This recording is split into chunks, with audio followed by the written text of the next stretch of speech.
Libro. Dioses de Marte. Escrito por Edgar Rice Burroughs. Capítulo 11. Cuando reventó el infierno.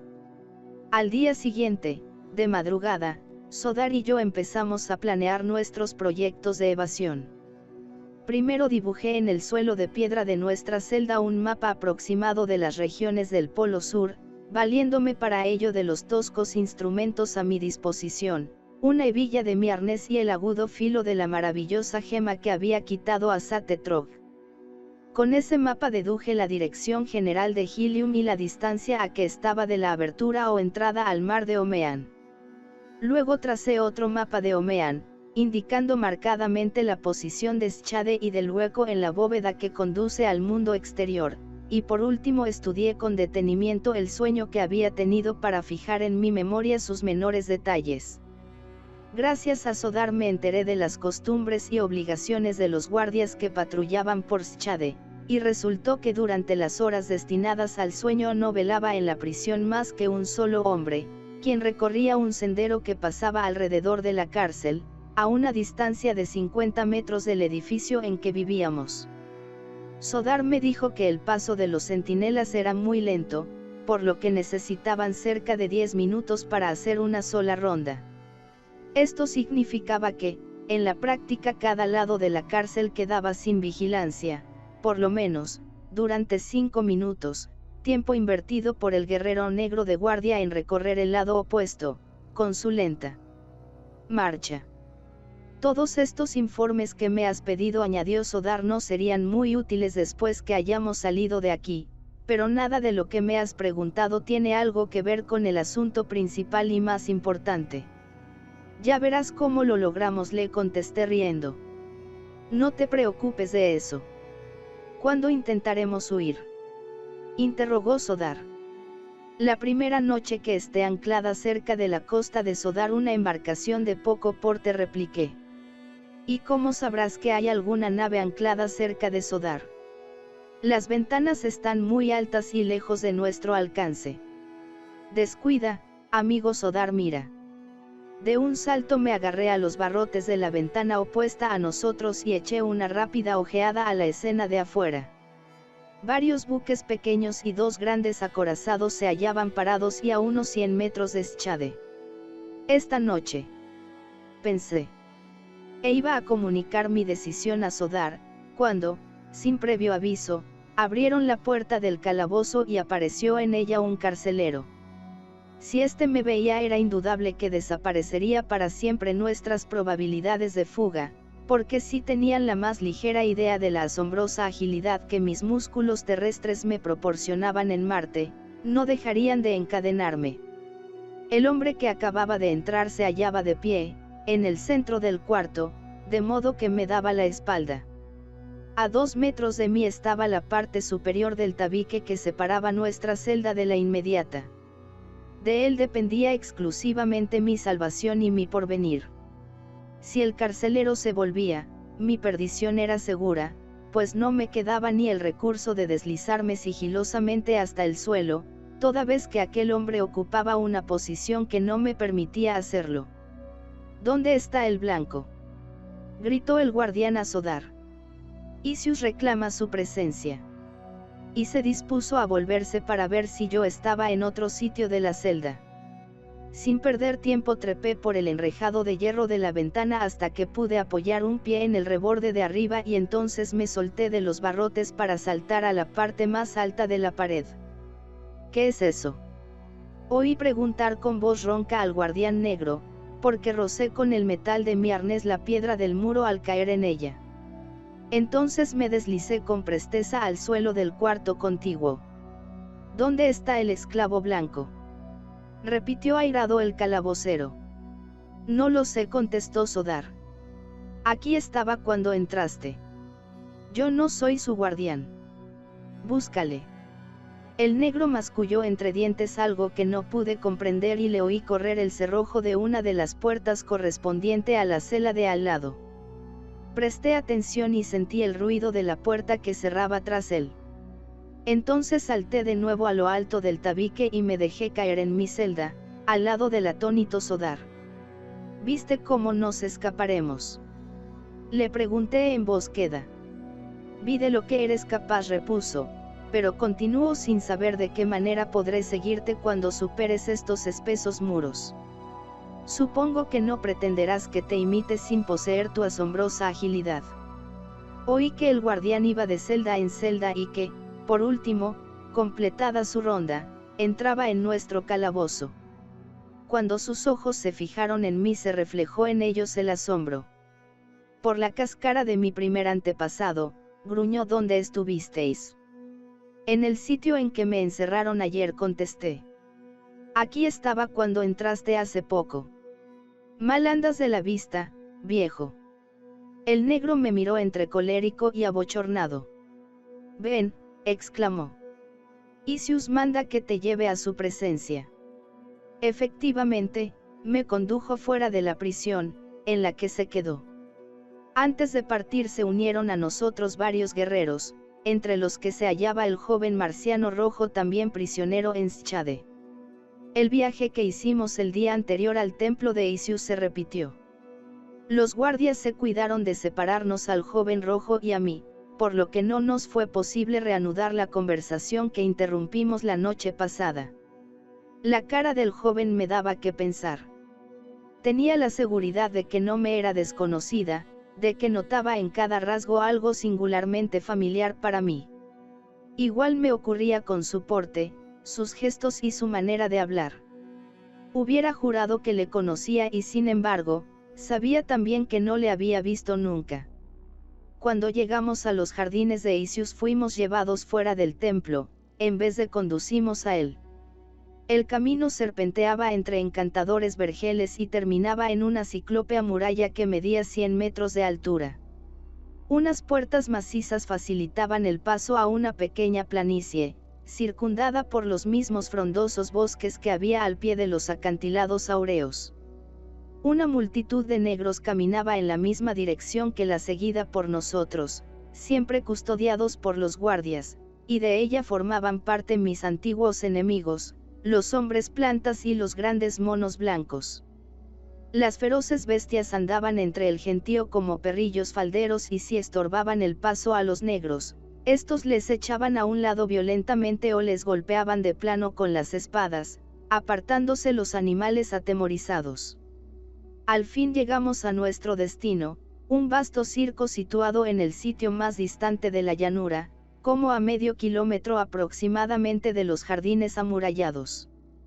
Pasando por un pórtico de elevados arcos, los negros se apresuraron a ocupar sus asientos en las espaciosas gradas, mientras que nuestros guardias nos conducían a una entrada más pequeña, cerca de un extremo del edificio.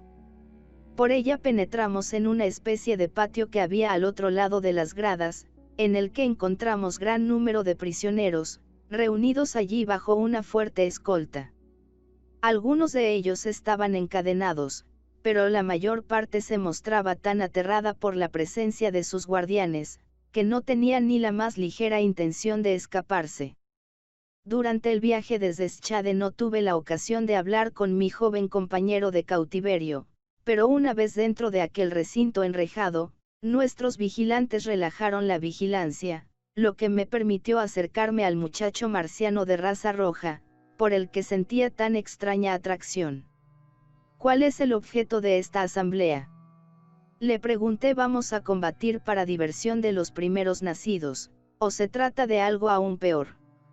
Esto es una parte de las fiestas mensuales de Isius, me contestó, en las que los negros lavan los pecados de sus almas con la sangre de los hombres del otro mundo.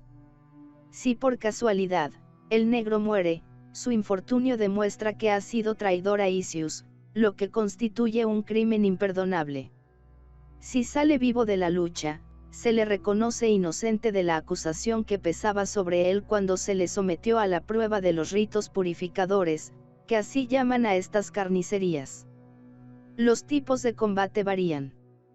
A veces, nos hacen pelear contra igual número de negros o con un número doble de ellos, y en varias ocasiones nos obligan a luchar individualmente contra las bestias feroces, mantenidas hambrientas.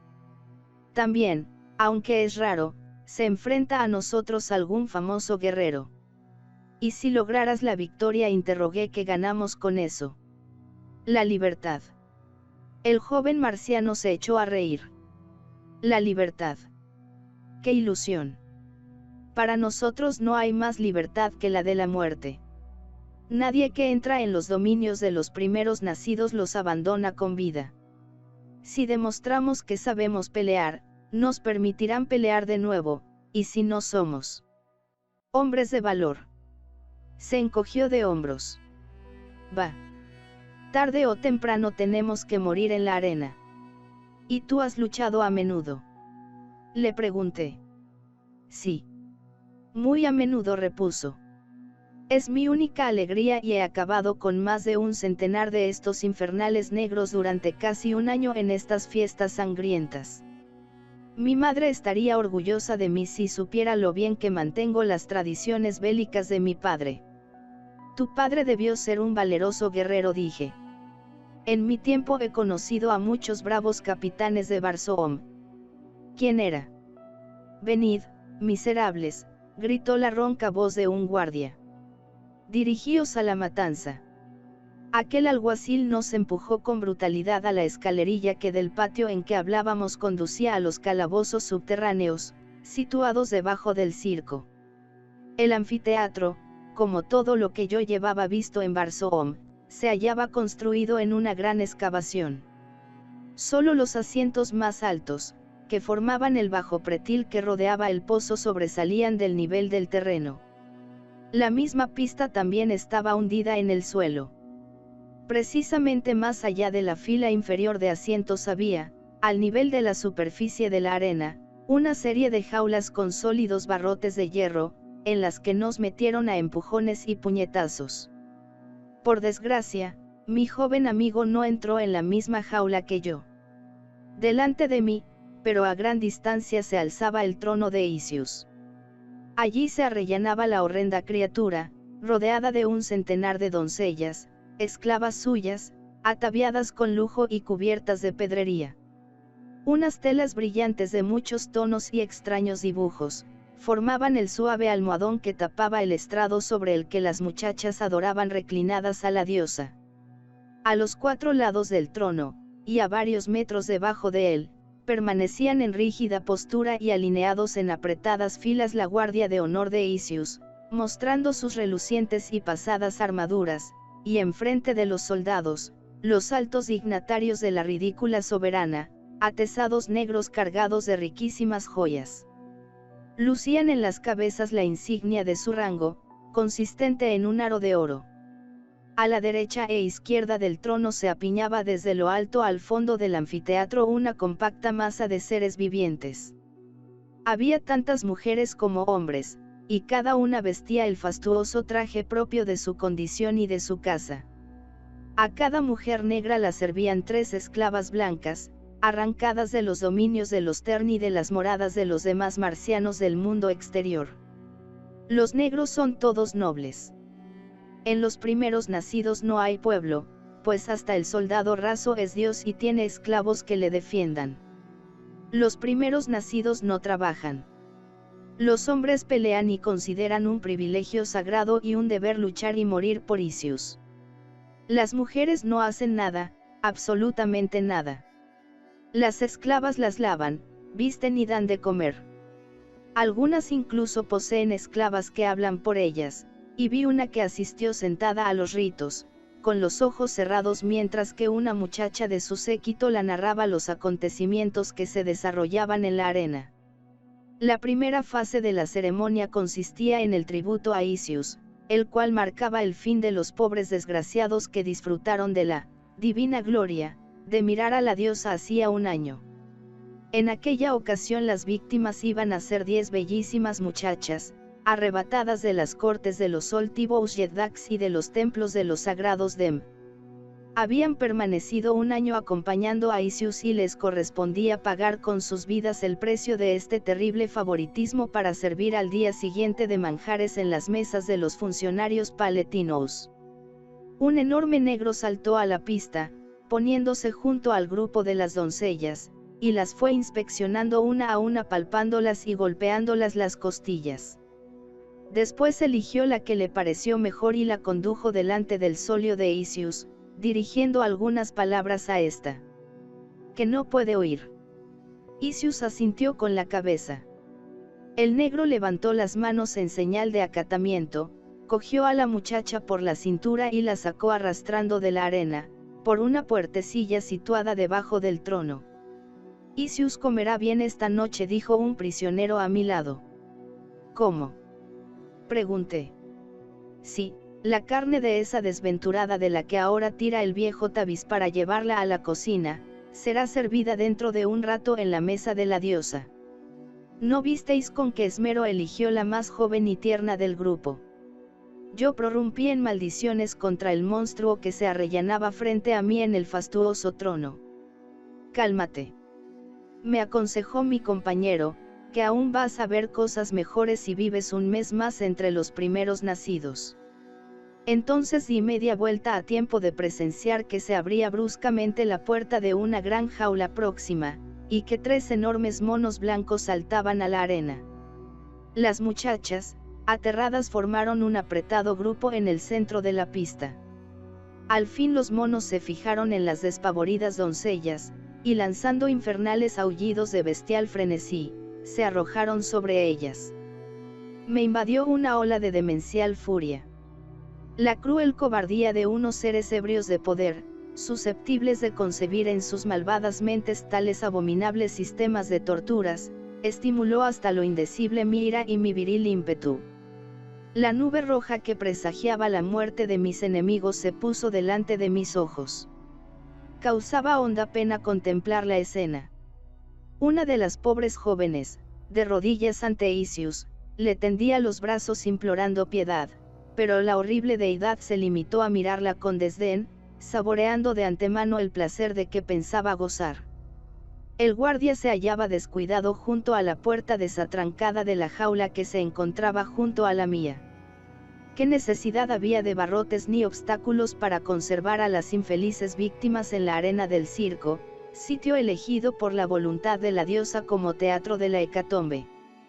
De un solo golpe derribé al negro, dejándole en el suelo sin sentido. Enseguida le arrebaté su espada, y blandiéndola, me precipité a la pista. Los monos iban ya a caer sobre las doncellas, pero con un par de violentos saltos, propios de mis músculos terrestres, me puse sin vacilar en el centro del ruedo. Durante un instante reinó en el vasto anfiteatro un profundo silencio, y luego un clamor salvaje salió de las jaulas de los sentenciados. Yo agitaba, sin cesar, en el aire mi larga espada, y un mono cayó sin cabeza a los pies de las aterrorizadas jóvenes. Los otros 2 monos se dirigieron a mí, y cuando me disponía a hacerles frente, un imprevisto griterío del público respondió a las locas exclamaciones de los enjaulados. Con una mirada de soslayo me di cuenta de que unos 20 guerreros negros venían corriendo hacia mí por la reluciente arena. Entonces, de una de las jaulas situadas detrás de mí, surgió, como por ensalmo, la figura del joven rojo, que tan conocido me resultaba.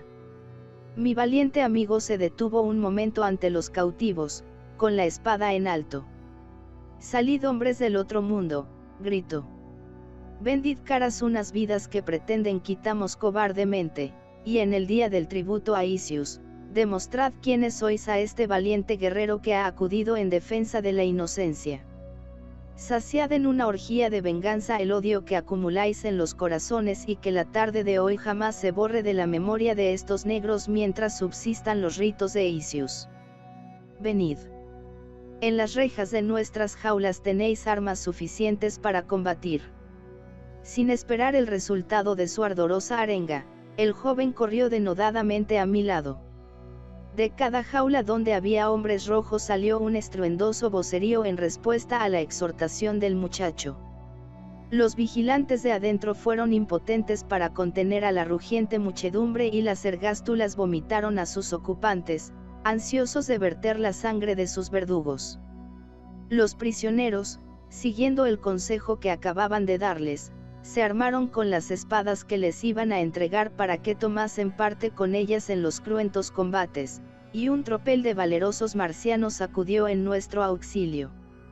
Los grandes monos, pese a su corpulencia y a sus 7 metros de altura, mordieron el polvo, al filo de mi espada cuando el pelotón de guardias destinados a prenderme se encontraba todavía a alguna distancia de mí. Tras ellos corría, enfurecido, mi joven amigo.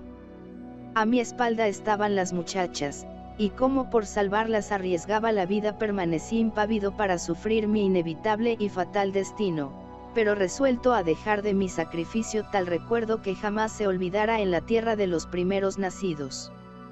Me chocó la maravillosa velocidad del guerrero rojo al correr detrás de los negros, pues de ningún modo era natural en un marciano. Sus brincos y zancadas casi podían compararse a los que yo daba, gracias a mi agilidad y musculatura terrestre y por las cuales logré granjearme el respeto y la admiración del pueblo verde en la época de mi primera aparición en el planeta moribundo.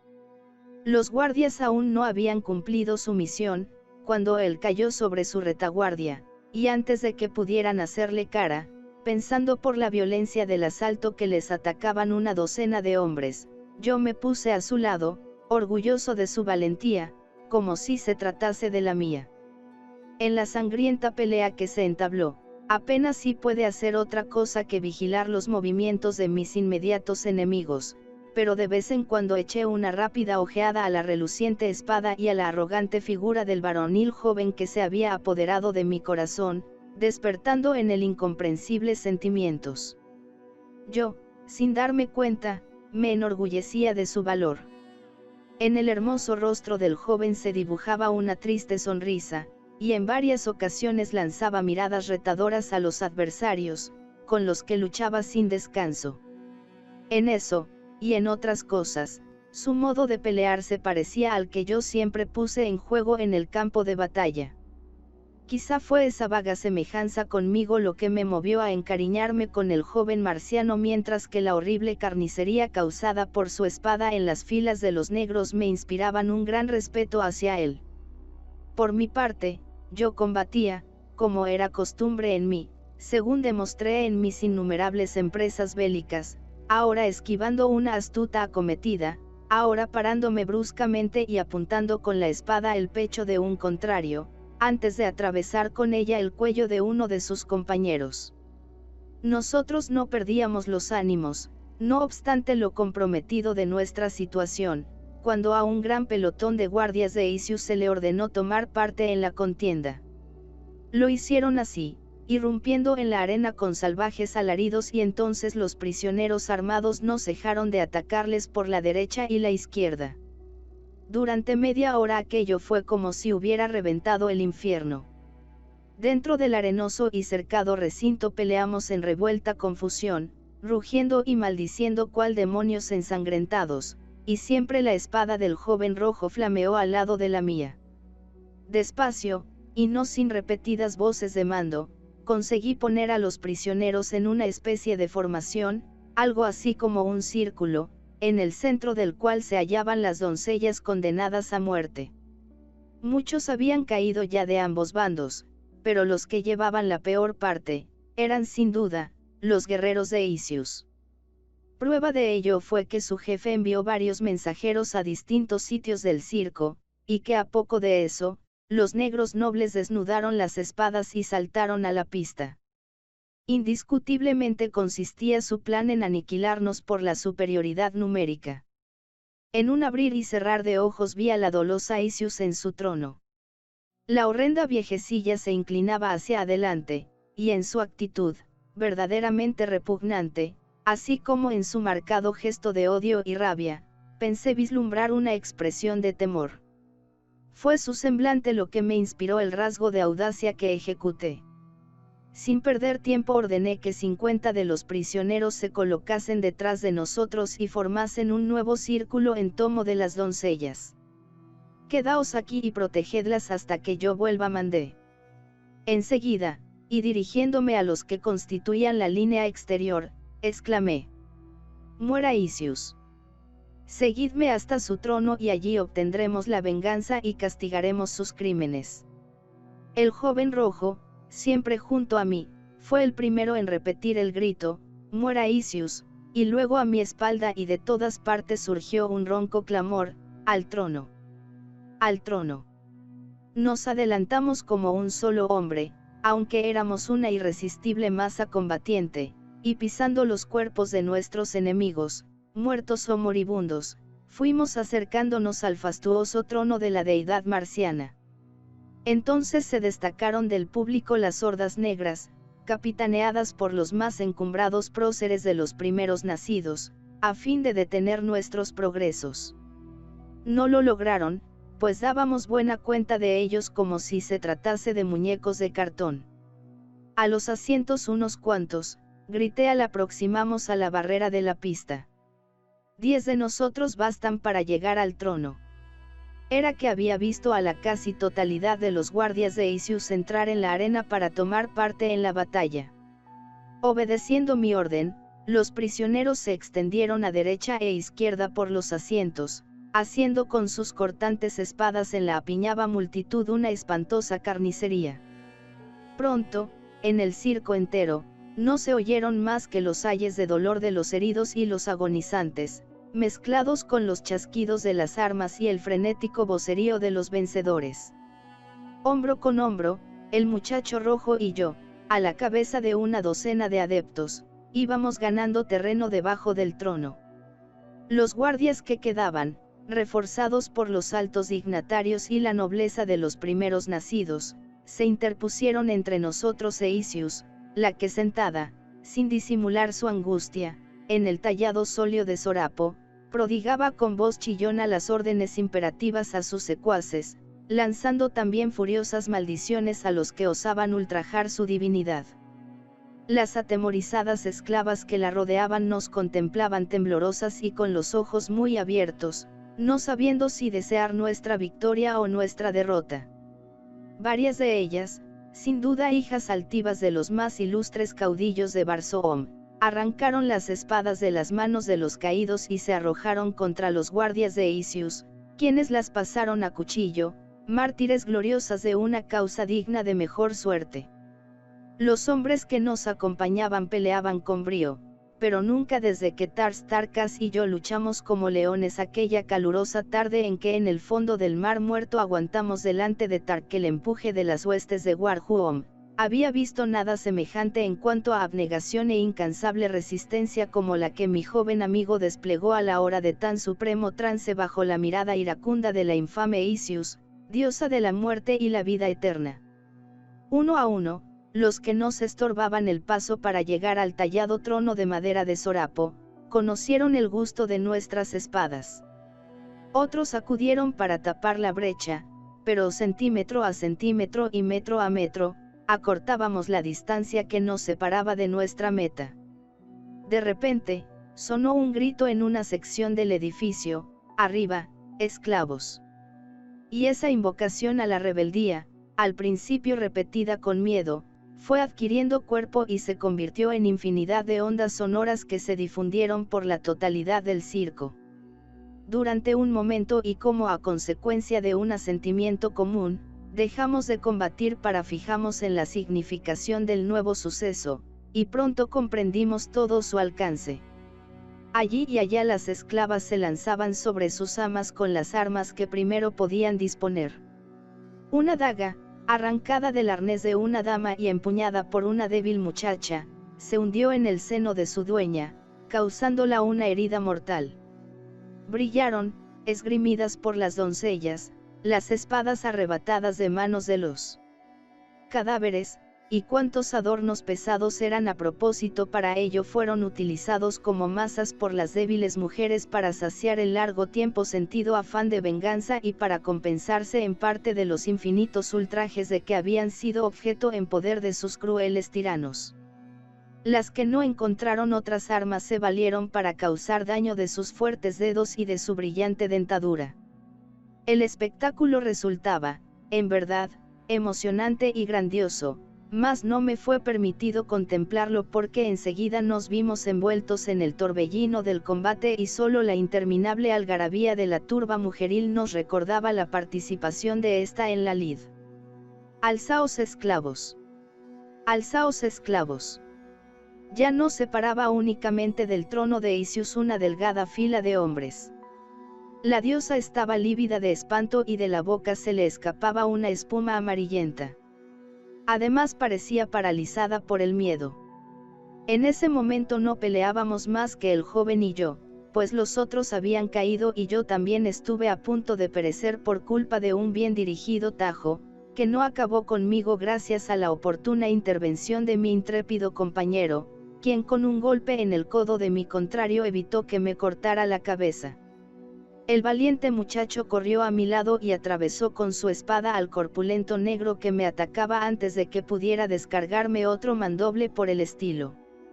No obstante, hubiera llegado mi última hora, debido a que mi acero se encajó en el esternón de un dátor, más fornido aún que la generalidad de los primeros nacidos. Cuando aquel gigante cayó, tiré del arma con violencia, y sobre su ensangrentado cuerpo, miré a los ojos de quien con mano rápida me había librado de una muerte segura. Mi salvadora era Faidor, la hija de Matais Chang. «Huye, príncipe mío», exclamó. «Es inútil que sigas luchando. La pista rebosa de cadáveres y cuantos pretendisteis asaltar el trono han muerto, excepto tú y ese joven rojo. Ya solo te ayudan unos cuantos guerreros rodeados de enemigos y un escaso número de esclavas que apenas pueden tenerse en pie. Oye. Casi no se siente el clamoreo bélico de las mujeres, porque de estas quedan con vida muy pocas. Para cada uno de los tuyos hay 10.000 negros en los dominios de los primeros nacidos. Escápate, pues, en busca del espacio libre y dirígete al mar de Kourus. Con el esfuerzo de tu brazo no te será difícil ganar los acantilados áureos y los frondosos jardines de los Terns sagrados. Cuéntale tu historia a Matais Chang mi padre, quien te atenderá, y juntos podréis hallar la manera de socorrerme. Huye, te digo, antes de que sea imposible hacerlo. Pero no era esa mi intención, ni me parecía que valía la pena cambiar la hospitalidad de los primeros nacidos por la de los sagrados Terns. Muera Isius, grité, y el muchacho y yo reanudamos el combate. 2 negros perdieron la vida, traspasados sus pechos por nuestras invencibles espadas, y a continuación nos hallamos cara a cara diosa y yo. Isius, cuando me disponía a asestarle el golpe decisivo, sanó como por encanto de su parálisis, y lanzando un agudo chillido, se levantó para huir. De improviso y precisamente detrás ella se abrió en el piso del estrado un negro y ancho boquete sobre el que saltó cuando el joven y yo la pisábamos los talones.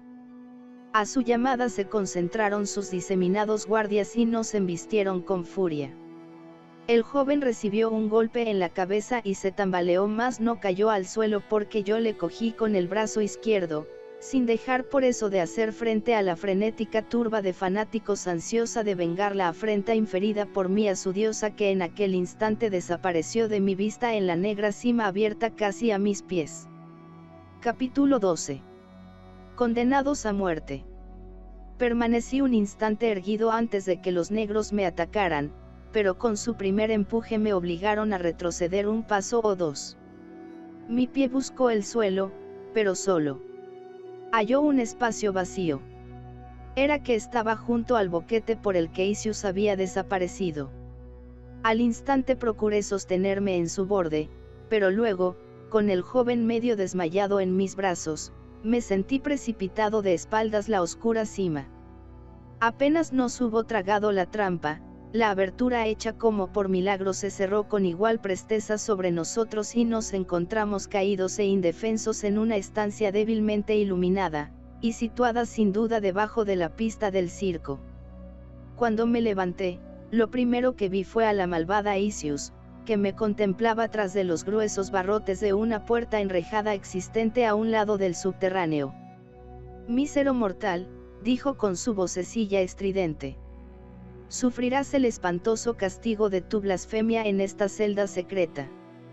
Aquí estarás constantemente a oscuras, sin más compañía que el cadáver de tu cómplice, hasta que se pudra y sea comido por los gusanos y hasta que tú, consumido por el hambre y la sed, tengas que alimentarte, para no perecer, con los restos de lo que fue el joven a quien amas. Y nada más. La infernal deidad desapareció bruscamente, y la tenue claridad que alumbraba la celda se convirtió en unas tinieblas amedrentadoras. Ancianita, dijo una voz cerca de mí. ¿Quién habla?, pregunté. Yo, el camarada que tuvo la honra hoy de pelear hombro a hombro con el mejor guerrero que usa armadura desde que existe Barsoom. Ah. ¿Y eres tú? Gracias a Dios. Creí que te habían matado, exclamé. ¿No recibiste en la cabeza un golpe tremendo? Va. Un nuevo rasguño y una conmoción pasajera. Ya estoy bien. No te alegres por eso, añadí. Nuestra situación actual es tan crítica, que nos espera morir sin remedio en esta mazmorra de hambre y de sed. ¿Dónde estamos? Debajo del circo, repliqué. Caímos en la trampa que nos tendió Isius cuando nos hallábamos a punto de alcanzar un triunfo definitivo. Ahora dependemos por completo de su implacable voluntad. El joven lanzó una sonora carcajada de alegría y alivio, y luego, avanzando por la densa oscuridad, buscó mi cuerpo y puso su boca junto a mi oído. Mejor que mejor, murmuró. Hay secretos en los secretos de Isius que ni ella misma conoce. ¿Qué quieres decir? Que he trabajado con otros esclavos un año entero en la socavación de estas galerías subterráneas, y que con este motivo sé que existe debajo de este sitio una antigua red de pasadizos y estancias que no se abren desde hace siglos. Los negros que dirigían las obras las exploraron, llevándonos con ellos para que les ayudáramos en su tarea. Por eso conozco todo el sistema perfectamente. Se compone de miles de corredores que surcan el terreno más allá de los jardines y del mismo templo, y hay un paraje que conduce a una parte inferior y la une con las regiones hondísimas contiguas al pozo que da acceso a Omean. Si logramos llegar indemnes al submarino, no nos será difícil ganar el mar, donde abundan las islas poco frecuentadas por los negros. Allí viviremos algún tiempo, y tal vez, si se entera de nuestra fuga, vendrá a protegernos quien menos lo sospechemos. Mi amigo habló aceleradamente y en tono muy quedo, temiendo, sin duda, que le oyeran incluso en aquel lugar, nuestros enemigos ocultos. Comprendiéndolo así, yo le contestó con igual cautela. Volvamos a Schade, amigo, murmuré. Allí está el negro Sodar. Él y yo teníamos pensado escaparnos juntos, y en modo alguno consentiré en abandonarle. No, dijo el joven, eso nunca. La amistad es sagrada, y más vale que nos cojan de nuevo que faltar a la palabra que empeñaste. Entonces comenzó a arrastrarse por el suelo del tenebroso aposento, buscando la trampa que conducía a los corredores de más abajo. Al fin me llamó la atención con un apagado CHSSS, y yo me deslicé como un lagarto hacia el ruido de su voz, encontrándole arrodillado en el borde de un escotillón que había en el piso. El foso mide por lo menos 5 metros de alto, cuchicheó. Cuélgate de las manos y saltarás fácilmente a un terreno llano cubierto de arena suave. Rápidamente me sujeté con las manos al borde de la abertura y me metí en el negro pozo, que quizá nos permitiera salir de aquel trance horrible. La oscuridad era tan profunda, que casi no nos veíamos las manos a la distancia de 1 centímetro de nuestras narices. Creo que jamás he conocido una falta tan absoluta de luz como la que existía en el calabozo de Isius. Un instante quedé suspendido en el aire y experimenté una extraña sensación relacionada con un hecho de naturaleza totalmente imposible de describir. Cuando mis pies se agitaban en el vacío y el espacio debajo de mi cuerpo se hallaba envuelto en la oscuridad, noté una angustia análoga al pánico antes de decidirme a soltar las manos y de dar el salto en un abismo cuya profundidad ignoraba. Aunque el muchacho me había dicho que medía 5 metros desde la boca al fondo, sentir el mismo escalofrío que si estuviera a punto de precipitarme en una cima insondable. Por fin solté las manos y caí, a 4 metros de altura y en un blando lecho de arena. El joven me siguió. Levántame sobre los hombros, me dijo, para que pueda cerrar la trampa. Hecho esto, me cogió de la mano y me condujo muy despacio, con mucho tiento y frecuentes paradas, para asegurarse de que no se extraviaba, ni penetraba en pasadizos equivocados. A poco empezamos a bajar una pendiente bastante pronunciada. Ya pronto, dijo, volveremos a ver algo. En los niveles inferiores de este mundo subterráneo existen los mismos estratos de roca fosforescente que iluminan el mar de Omeán. Nunca olvidaré el viaje a través de aquellas galerías, pues aunque careció de incidentes importantes, sin embargo, para mí estuvo lleno de ese excitante atractivo que proporcionan las aventuras y nuestra fantasía desbocada, cuando recorremos parajes de indescifrable antigüedad, como por los que entonces andábamos. Las cosas que las estigias tinieblas ocultaban a mi mirada objetiva no hubieran sido ni remotamente parecidas, en cuanto a belleza, a los cuadros que mi imaginación ideaba con referencia a los primitivos pobladores de aquel planeta moribundo. Mentalmente yo les volvía a la vida y les contemplaba dedicados de lleno a sus faenas y sus intrigas, así como a los misterios y crueldades que habían practicado para resistir en vano al tumulto de las hordas que, procedentes del fondo del mar muerto, les empujaron poco a poco hasta el casquete superior de un mundo donde se mantenían atrincherados detrás de una impenetrable barrera de supersticiones. Además de los hombres verdes, había habido en Barsoom 3 principales razas, la de los negros, la de los blancos y la de los amarillos. Cuando las aguas del planeta se secaron y se retiraron los mares, fueron reduciéndose los distintos recursos de Marte, hasta que en él la existencia equivalió a una batalla constante por el sustento. Las varias razas se hicieron mutuamente la guerra en el curso de los siglos y los 3 tipos superiores étnicos rechazaron con facilidad a los salvajes verdes a los sitios desolados del territorio, pero la retirada de los mares les obligó a abandonar sus ciudades fortificadas y a emprender una vida más o menos nómada, con lo que al disgregarse en grupos de diversa importancia, por lo general escasa, no tardaron en ser presa de sus feroces enemigos. El resultado fue una amalgama parcial de los negros, los blancos y los amarillos, de la cual, a su vez, resultó la espléndida raza de los marcianos rojos. Supuse con anterioridad que todos los rastros de las razas aborígenes habían desaparecido de la faz de Marte, y, sin embargo, en solo 4 días pude encontrar tanto blancos como negros, formando grandes multitudes. ¿Sería posible que en algún apartado rincón del planeta se refugiase aún un resto de la antigua raza amarilla? Una exclamación del muchacho, hecha casi en voz baja, interrumpió mis meditaciones. Ah. Por fin la luz a lo lejos. En efecto, miré hacia adelante, y a larga distancia divisé un tenue resplandor. A medida que avanzamos la luz fue ganando en intensidad, hasta que al cabo salimos a un bien iluminado pasadizo. Desde entonces caminamos con rapidez, y de repente llegamos al extremo de un corredor que conducía directamente a la franja del estanque, donde flotaba el submarino. La embarcación estaba en su punto de amarre con la escotilla destapada. Poniéndose el dedo en los labios, y luego agitando la espada de modo significativo, el joven se arrastró silenciosamente hacia el buque. Yo le seguía de cerca. Nos dejamos caer sin ruido a la solitaria cubierta, y andando a gatas nos dirigimos a la escotilla. Echamos por ella una detenida mirada y nos convencimos de que nadie nos veía, por lo que con la agilidad y el sigilo de unos gatos penetramos juntos en el camarote principal del submarino. Tampoco allí encontramos a nadie, lo cual nos permitió tapar y asegurar la escotilla sin perder tiempo.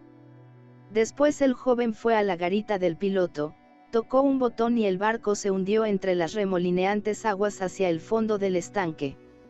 Al llegar al fondo no notamos el menor patinaje, en contra de lo que esperábamos, y mientras que mi amigo continuaba gobernando la nave, yo visité los distintos departamentos en busca inútil de algún miembro de la tripulación. La embarcación estaba completamente abandonada. Tan buena suerte se me figuró casi increíble. Cuando volví a la garita del piloto para informar a mi compañero de tan grata noticia, este me tendió un papel. Ya está explicada la falta de la dotación, me dijo. Era un mensaje radioaéreo al comandante del submarino. Los esclavos se han sublevado. Venga con los hombres de que disponga y con los que pueda recoger en el camino. Es tarde para pedir auxilio a Omean. Los rebeldes lo destrozan todo en el circo. Isius se halla en peligro. Dese prisa. Citad. Citad es dator de los guardias de Isius, dijo el joven. La verdad es que les hemos dado un gran susto del que no se olvidarán así como así. Esperemos que nuestro arrojo marcará el principio del fin de Isius, le contesté. Eso solo lo sabe nuestro primer antepasado, me respondió el simpático muchacho. Llegamos al estanque del submarino en Omean sin incidentes. Allí discutimos la conveniencia de sumergir el buque antes de dejarle, pero al cabo decidimos que eso no añadiría nada a nuestras posibilidades de fuga. Había en Omean abundancia de negros para pensar en abrimos paso a viva fuerza sin que nos cogieran, y además podían venir más de los templos y los jardines de Isius para agravar nuestra comprometida situación. Todo aquello nos sumía en honda preocupación y no conseguíamos ponernos de acuerdo para librarnos de las patrullas de guardias que vigilaban el estanque. Por último, concebí un plan. ¿Cómo se llama o se titula el oficial que manda a esos guardias?, pregunté al joven. Un tal Torit era su jefe cuando pasamos por aquí esta mañana, me respondió. Bueno. ¿Y cuál es el nombre del comandante del submarino? Gersted. Encontré un despacho en blanco en el camarote y redacté la siguiente orden. Dator Torit, lleve sin dilación a Schade a estos dos esclavos. Gersted. Será la manera más sencilla de hacer el viaje, dije, sonriendo y entregando la falsa orden al muchacho Ben, y ahora veremos el efecto que produce. Por mi espada, exclamó el marciano. ¿Y qué les diremos para que nos crean? Nada, puesto que nos entregamos a ellos de buena fe, en lugar de pretender escaparnos. Me parece el colmo de la osadía someternos de nuevo, indefensos, al poder de los primeros nacidos. Lo será, contesté, pero no encuentro otra solución. Sin embargo, confía en mí para que nos fuguemos de la prisión de Schade, y no dudes de que con facilidad nos proveeremos de armas en un país donde existe tan gran número de guerreros. Sea lo que quieras, exclamó el joven, entre risueño y desconfiado. Nunca he obedecido a otro jefe que me haya inspirado más confianza. Vamos a poner enseguida ese engaño a prueba. Surgimos con decisión por la escotilla del buque, despojándonos antes de nuestras espadas, y avanzamos por el sendero principal que conducía al puesto del centinela y al despacho del dator de guardia. Al vernos, los guerreros del piquete retrocedieron sorprendidos y nos mandaron que nos detuviéramos, apuntándonos con los fusiles. Yo tendí el mensaje a uno de ellos. Lo cogió y, leyendo a quién iba dirigido, se volvió para entregárselo a Torit, quien en aquel momento salía de su despacho para indagar la causa de tanta conmoción. El negro hojeó el papel y durante un instante nos miró con evidente sospecha. ¿Dónde está el dator Gersted?, preguntó, y el corazón me dio un vuelco al pensar que había cometido la necedad de no hundir el submarino para hacer creíble la mentira que debía urdir. Tenía orden de regresar inmediatamente al desembarcadero del templo, repliqué. Torit demostró la intención de dirigirse a la entrada del estanque para comprobar la exactitud de la afirmación. En aquel instante pudo decidirse nuestra suerte, porque si lo hubiera hecho, al encontrar el submarino vacío y junto a su muelle, todo el edificio de mi patraña se habría derribado sobre nuestras cabezas. Por fortuna optó por convencerse de la veracidad del mensaje, y realmente no tenía razones para dudar de él, puesto que apenas se podía concebir que dos esclavos aceptasen de propia voluntad las cadenas que habían de arrojarles hasta la muerte. Claro que la misma audacia de mi plan era lo que le hacía factible. ¿Tomasteis parte en el alzamiento de los esclavos? interrogó Torit. Son muy escasas las noticias que tenemos de esos sucesos. Todos intervenimos más o menos, repuse, pero no tuvieron importancia. Los guardias nos dominaron pronto y mataron a la mayoría de nosotros. Parecía satisfecho de mis informes. Llevadlos a Sador, ordenó a uno de sus subordinados. A continuación entramos en un pequeño bote de servicio en la isla y después de unos cuantos minutos desembarcamos en Schade. Una vez allí nos encerraron en nuestras respectivas celdas, yo con Sodar y el joven rojo solo. Henos, pues, prisioneros de nuevo en la fortaleza de los primeros nacidos, como si nada hubiera pasado.